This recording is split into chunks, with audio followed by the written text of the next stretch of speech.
Hello everyone, আসসালামু আলাইকুম। সবাই কেমন আছো? আশা করি সবাই অনেক বেশি ভালো আছো। তো আলহামদুলিল্লাহ আমিও ভালো আছি। তো চলে আসলাম আর একটা ব্লগ ভিডিও নিয়ে। জানি আমার কণ্ঠ ভাঙা বা আমার কণ্ঠটা অতটা সুন্দর না, তবুও ব্লগ ভিডিও ছাড়তে ভালো লাগে তাই আসলাম।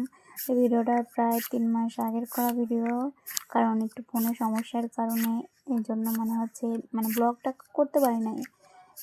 তো আজকে পুকি পাস্তা বানাবো। চলো দেখাই তোমাদের কিভাবে আমি করলাম। তো প্রথমে একটা গামলা নিয়ে নিলাম, তারপরে চাটনি দিয়ে কিছুটা আটা ময়দা বা যেটাই বলো ছেঁকে নিলাম।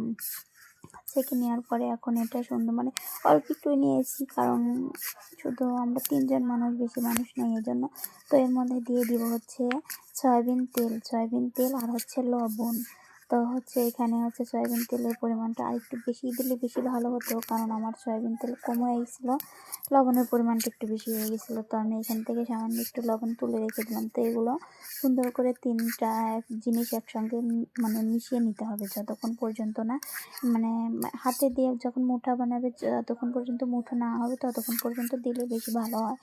এখন দেখো আমার মুঠো হয়ে গেছে, আমি অনেকক্ষণ ধরেই প্রায় করতেছিলাম। তো এখানে লাগবে আমার নর্মাল পানি, আমি ঠান্ডা পানি যেটা খাওয়ার পানি যেটা ব্যবহার করি ওটা দিয়েই সুন্দর করে অফ ক্যামেরায় যে একটা ড্রো বানিয়ে নিলাম।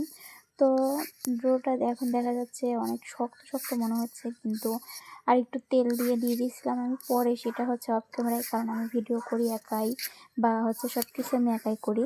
তো 15 মিনিটের জন্য আটাটা রেস্ট রেখে দিলাম। রেস্ট দেওয়ার পরে এখন ফিরে ধুয়ে নিলাম। তারপরে এখানে সুন্দরভাবে লেখা ছিল কক্সবাজার, আমার আব্বু আম্মুর নাম লেখা ছিল। তো বেলুনটাও ধুয়ে নিয়েছিলাম। তো 15 মিনিট পর ফিরে আসলাম। দেখো আটাটা অনেক সুন্দর সফট হয়েছে, হাত দিলেই একদম নরম তুলতুলে হয়ে গেছে।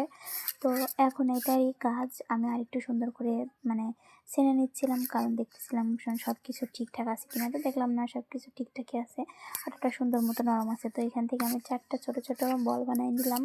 এই 4টা বল দিয়েই এখন রুটি বেলবো। আমি অতটা সুন্দরভাবে রুটি বানাতে পারি না, তারপরেও চেষ্টা করি। এখন আমি এখন সামনে ফোনটা একাই রেখে ভিডিও অন করে দিয়ে এসে তারপরে এখন রুটি বানাবো। এটা তেল নেওয়া, তেল দেওয়া ছিল, এই জন্য নাকি কী জন্য ময়দা লাগতেছিল না, আর রুটিটা হচ্ছিল না। তো তারপর অনেকক্ষণ করার পরে অনেকেই আছে যে রুটি বানায় আস্তে আস্তে, আমি ওরকম আস্তে আস্তেই বানাই, কারণ আমি অনেক লেজি। তো তো এখন যেটা করব সেটা আমি রুটিটা বানিয়ে নিলাম ফাইনালি। তো রুটিটা গোল হয়েছিল মোটামুটি, মাশাআল্লাহ অনেক সুন্দরই হয়েছিল।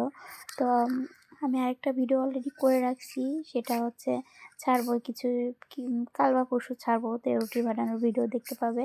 তো এখানে সুন্দর একটা বোতলের মুখা বা যেটা নিয়ে অভ্যস্ত বা যেটা ভালো লাগে, ছোটো করতে পারো বা এর চেয়ে বড়ও করতে পারো, সেটা তোমাদের ব্যক্তিগত ব্যাপার।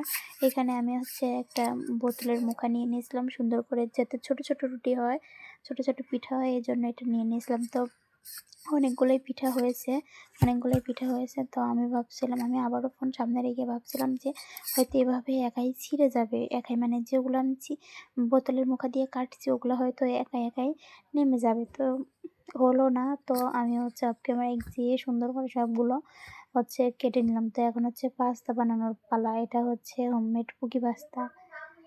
তো তারপরে এরকমভাবে 2 পাশে চেপে দিলে সুন্দর মতো একটা পাস্তা হয়ে যাবে। তো এরকমভাবে আমি সবগুলো পাস্তা আস্তে করে নিব। তো প্লেটের পর একটু ময়দা দিয়ে দিয়েছিলাম, যাতে একটার সঙ্গে আরেকটা না লেগে যায়। তো দেখো এটাও কিন্তু অনেক সুন্দর হয়েছে মাশাআল্লাহ। তো এইভাবেই আমি একটা রুটি আপাতত করে নিলাম। পাস্তাগুলো দেখেই কি সুন্দর লাগতেছে, তাই না? তো তারপরে এখন আমি আরেকটা রুটি সেমভাবেই করে নেওয়ার পরে আমি আস্তে আস্তে অনেকগুলোই এর মধ্যে অনেক কিছুই দিব, সেগুলো তোমরা একটু পরেই দেখতে পারবে। গাজর, তারপরে মাংস, ডিম, অনেক কিছুই দিব, আর একটু সবজি হলে ভালো হতো। তো ফাইনালি আমার সব কিছু হয়ে গেল। এটা রাতে ভিডিও করছিলাম, 4টা রুটি বলই করছিলাম, 4টারই এতগুলো হয়েছে। তো এখন যেটা করতে হবে সেটা আমি মাংস আগেই ম্যারিনেট করে রেখে দিয়েছিলাম। এখানে মাংসর মধ্যে দিয়েছিলাম মুরগির মাংস, লবণ, হলুদ, তারপরে মরিচের গুঁড়ি, ধনের গুঁড়ি, এগুলো জিরা বাটা, আদা বাটা, রসুন বাটা সব কিছু দিয়েছিলাম। আর এখানে দিয়েছিলাম গাজর, পেঁয়াজ, কাঁচামরিচ। তো এখন কড়াইয়ের মধ্যে পানি দিয়ে দিব। পানি দেওয়ার পরে পানি কিছুটা গরম হয়ে আসার পর, আমাদের তো মাটির চুলায় রান্না করি। পানিটা কিছু গরম হওয়ার পরে কিছু সময় তারপরে দিয়ে দিব হচ্ছে পাস্তাগুলো প্রায় সেদ্ধ হয়েই গেছে। তো আমি যেহেতু একা একাই ভিডিও করি, একা একাই সব কিছু করি, এই জন্য মানে পাস্তাগুলো অনেক সুন্দর হয়ে আসছিলো। তো আমি ভাবছিলাম হয়তো খুলে যাবে, কারণ আটা সিদ্ধ করা ছিল না। তো এখন দেখলাম না, খুলেনি, সুন্দরভাবেই হয়ে আসছে।